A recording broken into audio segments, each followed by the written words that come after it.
மத்தியில் ஆண்ட கட்சிகளும் தற்போது மத்தியில் ஆளுகின்ற கட்சியும் புதுச்சேரி மாநில வளர்ச்சிக்கு எதையும் செய்யாத நிலையில் இதை தட்டி கேட்டு போராட்டங்களை நடத்த வேண்டிய எதிர்க்கட்சிகள் அவர்களது சுயலாபம் விருப்ப வெறுப்பு அரசியலை பயன்படுத்தி யாரெல்லாம் புதுச்சேரி முன்னேற்றத்திற்கு தடையாக இருந்து துரோகம் இழைத்தார்களோ அவர்களுடனேயே கூட்டணி அமைத்து தேர்தலில் வெற்றி பெற்று அவர்களின் கைப்பாவையாக மாறி வருகிறார்கள்.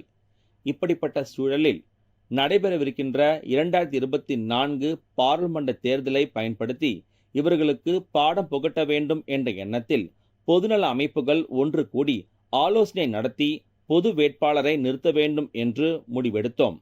இது சம்பந்தமாக ஆலோசனை கூட்டங்கள் நடத்தி கொண்டிருக்கும் போதே தேர்தல் தேதி அறிவிக்கப்பட்டுவிட்டது. தேர்தல் அறிவித்த நாட்களில் இருந்து கணக்கெடுத்து கொண்டால் 1 மாதம் மட்டுமே உள்ளது. தேர்தலை சந்திப்பதற்கு கால நேரம் மிகவும் குறைவாக உள்ளதால் கருத்தில் கொண்டு நாங்கள் தேர்தலில் நின்று வெற்றி பெற வேண்டும் என்பதை விட மத்தியில் யார் ஆட்சிக்கு வரக்கூடாது என்பதை முக்கியமானதாக கருதுகிறோம். ஆண்ட கட்சிகளும் ஆளுகின்ற கட்சிகளும் புதுச்சேரிக்கான எந்த ஒரு நன்மை பயக்கக்கூடிய திட்டங்களும் சரி, இந்த கட்டமைப்புகளை மேம்படுத்துவதும் சரி, இளைஞர்களுக்கான வேலைவாய்ப்பு மற்றும் கல்வி போன்ற நிகழ்வுகளில் புதுச்சேரி காரைக்கால் பின்தங்கி உள்ளது. இதை போக்க வேண்டிய இடத்தில் இருக்க வேண்டிய எதிர்கட்சிகள் அவர்களது வளர்ச்சிக்காகவும் அவர்களது தேவையை பூர்த்தி செய்வதற்காகவும் எந்த கட்சியை எதிர்த்து அரசியல் வந்தார்களோ அதனுடைய கூட்டணி அமைத்து வெற்றி பெற்று அவர்களுக்கு கைப்பாயாக திகழ்வது புதுச்சேரியில் ஒரு வந்தத்தக்க நிகழ்வாக இருக்கிறது. இதை கலைவிதமாக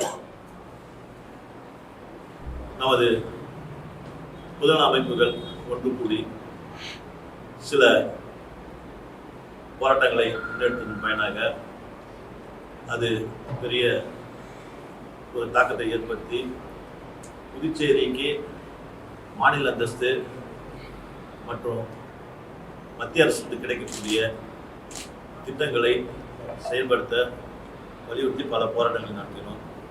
அதுக்கிடையில் இந்த 24 தேர்தல் பாராளுமன்ற தேர்தல் அறிவிச்சிட்டாங்க. அறிவித்த உடனே இதற்கெல்லாம் அவர்களுக்கு ஒரு பாடம் கற்பிக்கும் விதமாக பொதுநல அமைப்புகள் ஒன்று கூடி பொது வேட்பாளர் நிறுத்த வேண்டும் என்ற எண்ணத்தை வெளிப்படுத்தினார்கள்.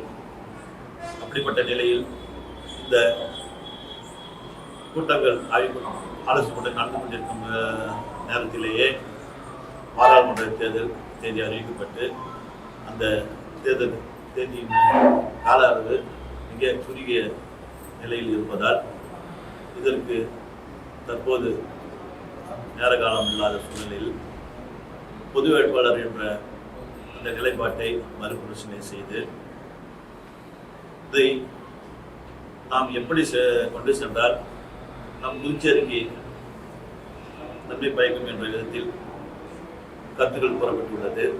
அந்த கருத்துக்களின் அடிப்படையில் நமது எண்ணத்தை வெளிப்படுத்தும் விதமாக உங்களை சந்தித்து எங்களது கோரிக்கைகளை வைத்து நிபந்தனைக்கூடிய ஆதரவை அறிவிக்க இருக்கிறோம். அதற்கு உறுதுணையாக தமிழக அரசு கட்சி பெருந்தலைவர்கள் தற்போது புதுச்சேரி மாநிலத்துக்காக குரல் கொடுக்கும் நிகழ்வு நடந்திருக்கிறது. அதாவது நமது புதுச்சேரி மாநில அந்தஸ்து சம்பந்தமாக தமிழ்நாடு முதல்வர் தனது திமுக தேர்தல் அறிக்கையில் புதுச்சேரிக்கு மாநில அந்தஸ்து கிடைத்திட வழிவகை செய்யப்படும் என்று தனது அறிக்கையில் கூறியிருக்கிறார். அதே போல முன்னாள் தமிழ்நாடு முதலமைச்சர் அதிமுக தலைவர் திரு எடப்பாடி கே பழனிசாமி அண்ணன் அவர்களும் இதே கோரிக்கையை நமக்காக கூறியிருக்கிறார். இந்த மாநில அந்தஸ்து சம்பந்தமாக புதுச்சேரிக்கு மாநில அந்தஸ்து வழங்க வழிவகை செய்யப்படும் என்று அவரும் கூறுகிறார். இது நல்ல ஒரு முன்னுதாரணமாக இருக்கிறது. அதேபோல் மாநில உரிமைக்காக போராடும் பல மாநில கட்சிகளை ஒன்றிணைந்து இந்தியா கூட்டணி என்ற அமைப்பை ஏற்படுத்தி இதன் மூலம் தேர்தலை சந்திப்பதை வரவேற்கிறோம்.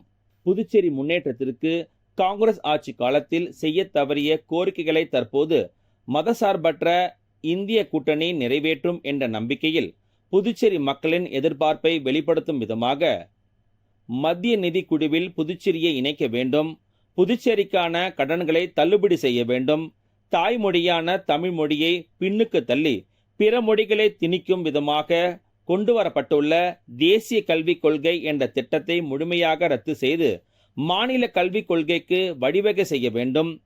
சிறிய மாவட்டமான காரைக்கால் மிகவும் பின்தங்கி உள்ளதை கருத்தில் கொண்டு வளர்ச்சி பணிக்கான திட்டங்களை கொண்டு வந்து முன்னேற்றங்களை ஏற்படுத்தி காரைக்கால் மாவட்ட மக்கள் எதிர்பார்க்கும் மருத்துவம், கல்வி, வேலைவாய்ப்பு போன்றவற்றிற்கு முழு கவனம் செலுத்தி மேம்படுத்த வேண்டும் என்ற கோரிக்கைகளை நிபந்தனைகளாக முன்வைத்து வரக்கூடிய 2024ஆம் ஆண்டு நாடாளுமன்ற தேர்தலில் இந்திய கூட்டணிக்கு பொதுநல அமைப்புகள் ஆதரவளிக்கிறோம் என சட்டமன்ற உறுப்பினர் நேரு தெரிவித்தார்.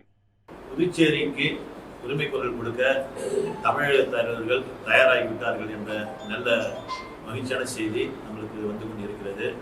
இப்படிப்பட்ட சூழ்நிலையில் புதுச்சேரி மற்றும் தமிழ்நாட்டிலிருந்து தேர்வாகி போகும் பாராளுமன்ற உறுப்பினர்கள் இனி புதுச்சேரி உரிமைக்காக குரல் கொடுப்பார்கள் என்ற எண்ணம் எங்களுக்கெல்லாம் நிறைய வந்திருக்கிறது. இப்படிப்பட்ட சூழ்நிலையில் நாம் எப்படி இதை கையாள வேண்டும் என்ற நிலைக்கு தள்ளப்பட்டுள்ளோம். குறிப்பாக சென்ற காலங்களில் காங்கிரஸ் ஆட்சி செய்த போது வழங்காத திட்டங்கள் புதுச்சேரிக்கு நிறைய இருக்கிறது. இருந்தாலும் தற்போது அவர்கள் இந்தியா கூட்டணி என்ற ஒரு அமைப்பை ஏற்படுத்தி, அதாவது மாநில உரிமைக்காக போராடும் கட்சிகளை ஒருங்கிணைந்து இந்த தேர்தலை அவர்கள் சந்திப்பது வரவேற்கத்தக்கது. ஏன்னு கேட்டால் ஒரு காலத்தில் அவங்களும் இந்த பிஜேபி அரசு தான் இருந்தாங்க. இப்போ அவங்களுடைய மனமாற்றம் நிறைய இருக்குது. ஏன்னா நடக்கிற நிகழ்வுலாம் பார்த்து அவங்களே வந்து ஒரு நல்ல ஒரு கூட்டணியை உருவாக்கிறாங்க. அதுக்கு இந்தியா கூட்டணி என்ற பெயர் அமைக்கிறாங்க. அந்த கூட்டணி ஒரு வலுப்பெறும் கூட்டணியாக இருக்கிறது. அதே நேரத்தில் அந்த கூட்டணி புதுச்சேரி நன்மைக்காகவும் புதுச்சேரிக்கான உரிமைகளை பெறுவதற்கும் உறுதுணையாக இருக்கு என்ற நம்பிக்கையில் நாங்கள் சில நிபந்தனைகளுடன் அவர்களுக்கு எங்களது ஆதரவை அளிக்க முன்வருகிறோம். அதற்கு அவர்களுக்கு நாங்கள் வைக்கும் கோரிக்கை, புதுச்சேரிக்கான மாநில அந்தஸ்து பெற்றுத்தர வேண்டும், மத்திய நிதி குழுவில் புதுச்சேரியை இணைக்க வேண்டும், புதுச்சேரிக்கான கடன்களை தள்ளுபடி செய்ய வேண்டும், தாய்மொழியான தமிழை பின்னுக்கு தள்ளி பிற மொழிகளை திணிக்கும் தேசிய கல்விக் கொள்கை என்ற திட்டத்தை முழுமையாக ரத்து செய்ய வேண்டும், மாநில கல்விக் கொள்கையை அமல்படுத்த வேண்டும், புதுச்சேரி விமான நிலைய விரிவாக்கத்திற்கு தமிழ்நாடு மற்றும்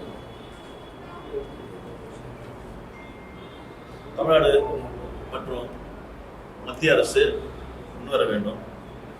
நீண்ட காலமாக புதுச்சேரி மக்கள் எதிர்பார்க்கும் கடலூர் ரயில் பாதை திட்டம், புதுச்சேரி கடலூருக்கு ரயில் பாதை திட்டத்தை நிறைவேற்ற வேண்டும். ஈவ்டியூட்டிஸ் என்ற உயர்ஜாதிக்கான 10% இடஒதுக்கீடை ரத்து செய்து ஜாதிவாரி கணக்கெடுப்பு நடத்தி எல்லோருக்கும் பயன்பெறும் விதமாக சரிசமமான விகிதாச்சார அடிப்படையில் இடஒதுக்கீடை அளிக்க வேண்டும். சிறுபான்மையினருக்கு பாதிப்பு ஏற்படுத்தக்கூடிய குடியுரிமை சட்டத்தை ரத்து செய்ய வேண்டும். இலங்கை தமிழர்களின் உரிமைக்காகவும் அவர்களின் மறுவாழ்வு திட்டங்களுக்கு வழிவகை செய்ய வேண்டும். புதுச்சேரியில் மூடப்பட்டிருக்கும் பஞ்சாலை பொதுத்துறை நிறுவனங்களின் மூடப்பட்டிருந்த நிறுவனங்களை திறந்து இளைஞருக்கான வேலை வாய்ப்பை உருவாக்க வேண்டும். மத்திய அரசால் வழங்கப்படும் மானியம் மிக குறைவாக உள்ளது. அந்த ஏற்கனவே மத்திய அரசு வழங்கிய நிதி போல புதுச்சேரிக்கு முழு மானிய தொகையை மத்திய அரசு பட்ஜெட்டில் ஒதுக்கணும்.